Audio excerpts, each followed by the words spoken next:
হাবিব তো মাথা উঠায় না।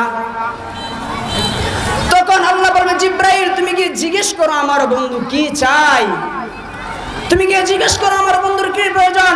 আবার জিব্রাইল আসবে রাসূলকে বলবে ইয়া রাসূলুল্লাহ আল্লাহ পাক জিজ্ঞেস করেছে আপনি কি চান। তখন নবী বলবে উম্মতি উম্মতি উম্মতি, আমার উম্মত আমার উম্মত।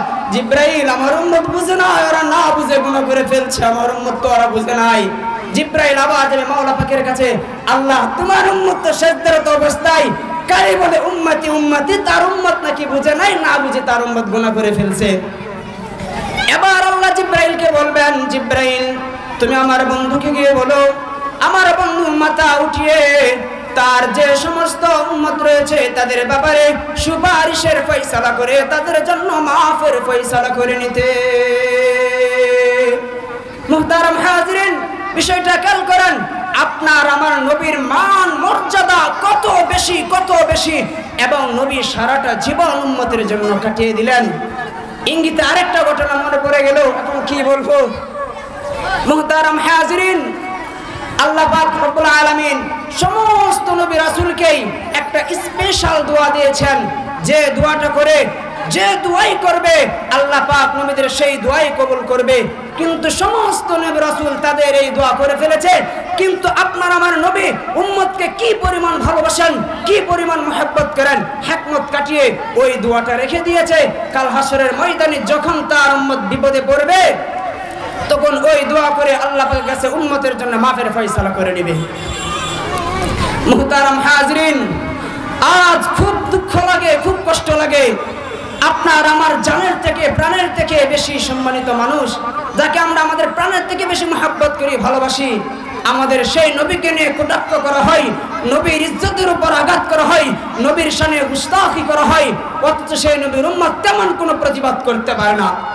অথচ উমর তো ছিল এমন, কেউ যদি নবীর বিরুদ্ধে কোনো কথা বলতো, নবীর শানে কোনো গুস্তাখি করত, উমর তার তরবারি এমন ভাবে চালাইতেন শত্রুর কল্লা থেকে মাথা আলাদা হয়ে যেত, উমরের তরবারিতে চুল পরিমাণ রক্ত লাগতো না।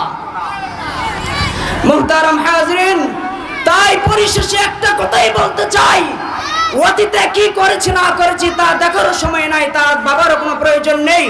নতুন করে ঈমানি চেতনায় এমন ভাবে উজ্জীবিত হন যে যদি কোনো কুলাঙ্গার নাস্তিকের বাচ্চা আমার নবীর শানে কোনো গুস্তাখি করে, আমার নবীকে নিয়ে কটাক্ষ কটূক্তি করে, আমার নবীর ইজ্জতের উপর আঘাত করে, তাহলে দেখার সময় নাই, তার ক্ষেত্রে ফতোয়া হবে একটা, যা ইমাম মালিক তার ঐতিহাসিক বাণীতে বলেছেন, মা বাকাউল উম্মাহ বাদা শাতমি নবিয়্যিহা, যদি নবীকে গালিগালাজ করা হয়, যদি নবীর উম্মতের যদি নবীর ইজ্জতই বাকি না থাকে, তাহলে এই উম্মতের দুনিয়াতে বেঁচে থাকার দরকারটাই বা কি। অতঃপর কেউ যদি নবীর ইজ্জতের উপর কোনো আঘাত করে, তাহলে তার ক্ষেত্রে আমাদের করণীয় একটাই, যদি তা যা ইমাম মালিক তার ঐতিহাসিক বাণীতে বলেছেন, তা হলো কেউ যদি দেয় আমার নবীকে গালি, তার ক্ষেত্রে ফতোয়া হবে ইমাম মালিকের মাযহাব অনুযায়ী।